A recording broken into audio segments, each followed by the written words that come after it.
Well, morning folks. Actually not at it again today. Today we are in my bait emporium and general tackle graveyard. What I'm going to do today is do a bit of bait prep for the upcoming river season. I'm going to be fishing a stretch of the Thames for carp, so I will do a video on prepping up a particle mix suitable for that sort of thing. Basically how to prepare particles so they are safe, and then after that I'm going to roll up a load of boilies as well, so we'll get a look at that process. First of all, I'll just run through a few bits and bobs that I've got.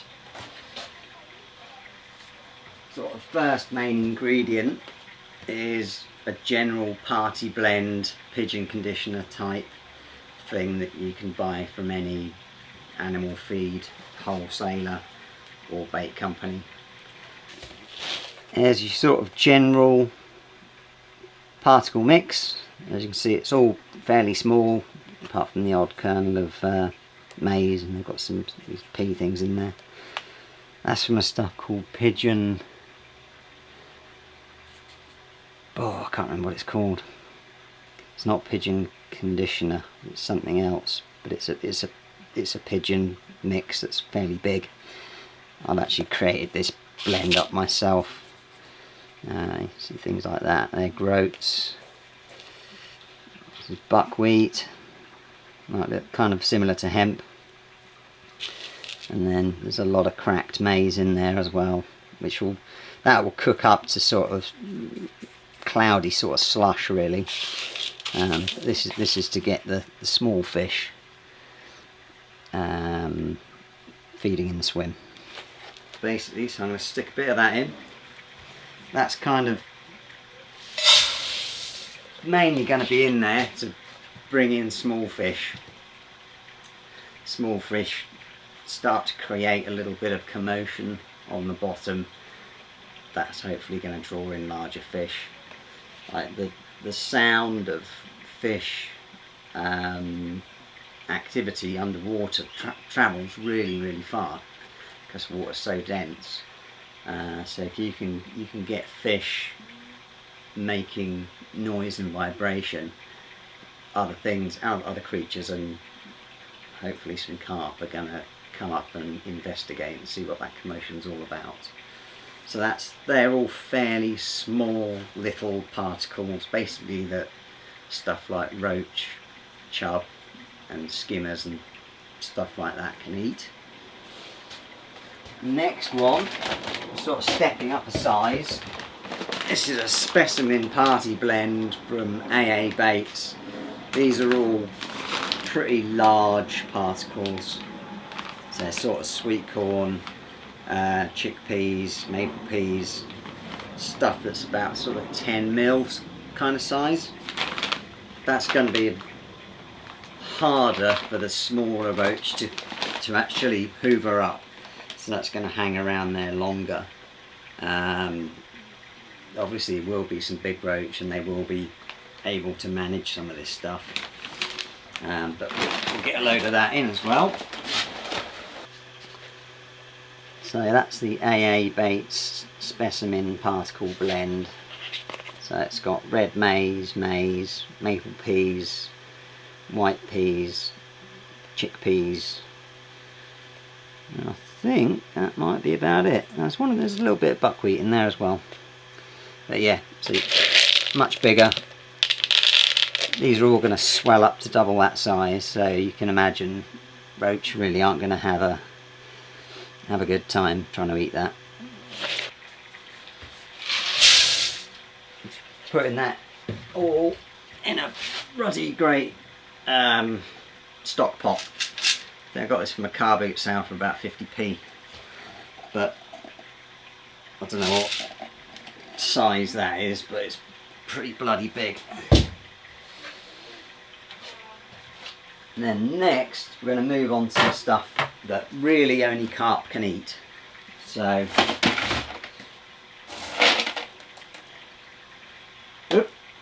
tiger nuts. These are so hard that bream, tench, chub can't crush them up. So basically they will have a go, but they'll spit them back out again, and they will essentially sit on the bottom until they either rot and pop up and float away, or they get eaten by carp. So these are an essential part of a river carp particle mix. You really can't do without them. Okay, tiger nuts, carp classic, big, hard, nothing can eat them apart from carp. No, I should think big barbel probably could, but tench, bream, roach, they don't have enough power in their throat teeth to crush that up. Only carp can really munch them up and make it into an edible food source. Get a good helping of those in.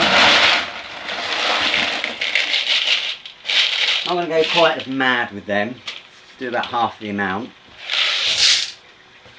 and then another brilliant river carp ingredient, peanuts. Same principle applies really. They're big, so stuff like roach can't get them in their mouths. They're quite hard, so things like bream will essentially avoid them. Last of all is your peanuts, very similar to tigers. Apparently peanuts are an instant bait, so they need no introduction to fish, so wild fish that have never seen them before will readily eat those.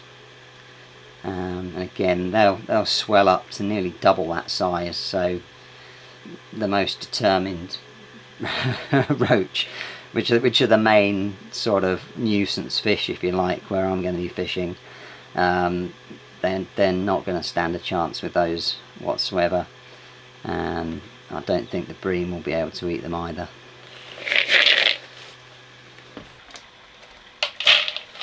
Again, probably going to go about half the amount with that. That lot there, that's half full now. I reckon that's dry, I don't know, 5 or 6 kilos, and when that's prepared, that's going to be almost sort of double that. Probably won't bother showing you the next bit because it's pretty boring, but what I'm going to do is go in the kitchen, boil up a load of kettles, and I'm going to just put about 5 kettles worth of water in here to be about double the depth. So my mix is not quite half up the pan. I'm going to be filling this almost to the top, and then I'm just going to set that aside for 24 hours, and it's just going to soak. I'll probably just leave it out in the garden here, and that will just soak for 24 hours. Everything's going to absorb water, expand, get bigger, and then probably tomorrow I'm just going to stick it on the hob, bring it back up to the boil again, and then do the same. I'm just going to leave it to the side for another 24 hours and just let that finish sort of cooking. And what you really want to look for when you know it's done, your maize particles will essentially be sort of either squashy or burst open completely. But that is how to make a pretty inexpensive mix for river carp. I might just top that up with a little bit more small stuff. This sort of stuff, you could put in 5 pints of this in a swim, and the roach would smash it to pieces and it would be gone by the end of the day. That's why the bigger things are really important. Right, I'm going to go and do a bit of kettling, and then I lost my remote. There it is. And then I'll come back and show you how to roll some boilies. I'm going to be making a fish meal boilie, and I'll basically just go through the process of that, talk about the base mix, the other additives, and I may even put a couple of recipes at the bottom of the video as well. So I shall see you shortly. Yeah, and the reason I'm preparing them like that, there's no scientific basis behind it. It is basically the sort of lowest labour for me. You know, I can just pour water on them, basically dump them to the side, forget about them. It's said that there are loads and loads of different ways of preparing particles. You can put salt in, you can put sugar or honey or whatever in there. I will add some stuff after the process of soaking and boiling them. And it's said that it's important to prepare them properly. I don't know whether that's necessarily true. I don't know whether the carp are stupid enough to eat a load of stuff and kill themselves. Carp fishing's full of a lot of kind of hearsay that's somebody might have made up. Somebody might have been doing well on particles years ago, and somebody jealous of them made up this thing that is killing the fish. Who knows? A similar thing happened with peanuts, that they were deemed dangerous to the fish and were killing them, and that just turned out to be a load of bollocks. But that is carp fishing for you. Especially bait. Trying to dig down into facts through all the opinions and the hearsay and all the rest of it is quite tedious sometimes. But yeah, so I'm going to get that on and I'll see you in a bit. Just run through a few of the additives for the particles as well. A lot of people put in MSG, which is a monosodium glutamate. That's a flavour enhancer. A lot of people put in salt. Fish do actually require salt, and so the theory is putting that in. A, it does actually help preserve the particle mix and stop it going off, and B, the salt attracts fish as well. Honey, that's another one that people like to use. I've got some bee syrup down there I'm looking at, so some of that could go in. Some oil, that will help bring molecules up into the water column and float downstream more effectively. Molasses, that's a great cheap one. I've got a big jug of that somewhere. You can get a big 5 litre jobby of it for about 12 quid. Does attract bream, not necessarily a problem. I tend to think if you're finding bream, the carp probably aren't going to be far behind. What else is there? Just general, any sort of general hydros. Got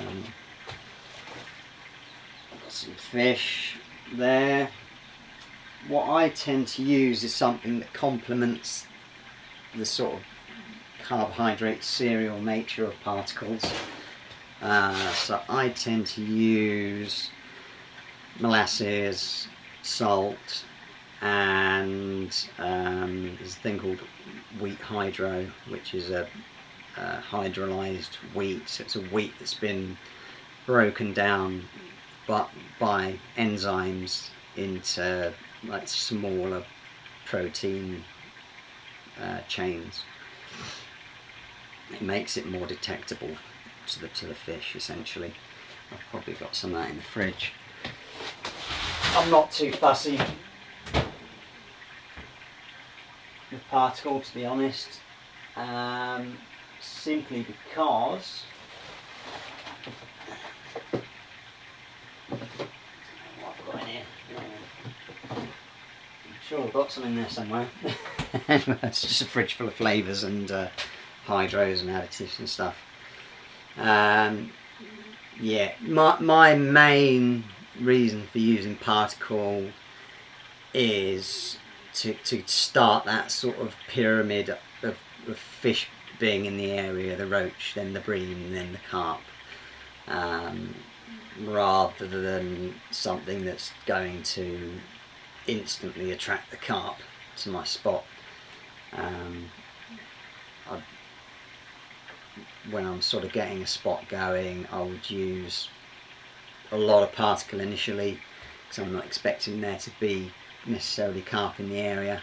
Won't have much peanut and tiger nut in there. It'll be mainly to get small fish active in the area, clearing patches in the weed, and then I'll up the amount of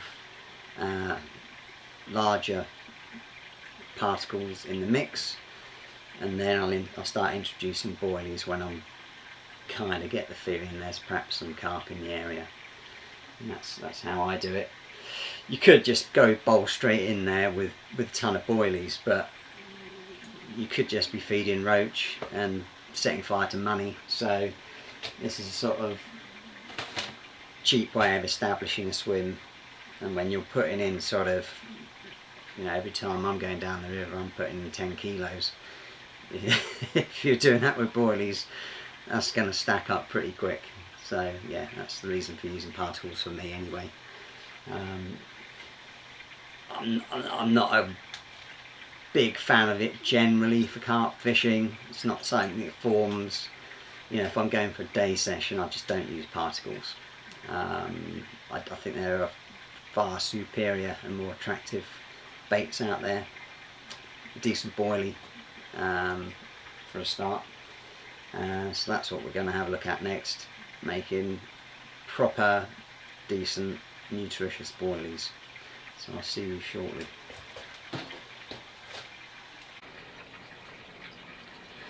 Well, there you go. You can see that there is now essentially the same amount of particle in there and the same amount of water. So let's just say I put 5 litres of particle. I put about 5 litres of water in there, and you can already see it's already swollen up by about a third. I'll leave that overnight, and by tomorrow I'd expect most of that water to have been soaked up by the bait. I'm then just going to put it on the stove, whack another full kettle in there, bring it up to the boil, and then I'm just going to take it off the heat and just let it cool down naturally, and then that's done. Alright, go out in the garden and have a look at how that here's my little garden, by the way. Needs a bit of work, but in the hole looking okay. Yes, see how those particles are getting on. So this is after just a couple of hours, and I've already topped it up with another kettle full of water already. I've got another one on the boil. I've just put a big sort of half pint mug of Himalayan rock salt in there, and I'll mix that in when I get the hot water. But you can see how much it's already doubled in size as it's soaked up all that water. So tomorrow I'll just chuck it back on the hob, probably for about half an hour. That should bring it up to the boil. It's quite a lot there, so it'll take a while. And then let it cool down, and then that's it, ready. Bish bash bosh. I'm just defrosting some that I've already prepared, because I'm going to pop down the river shortly and start having a bit of a poke around, try and find a spot to start the season.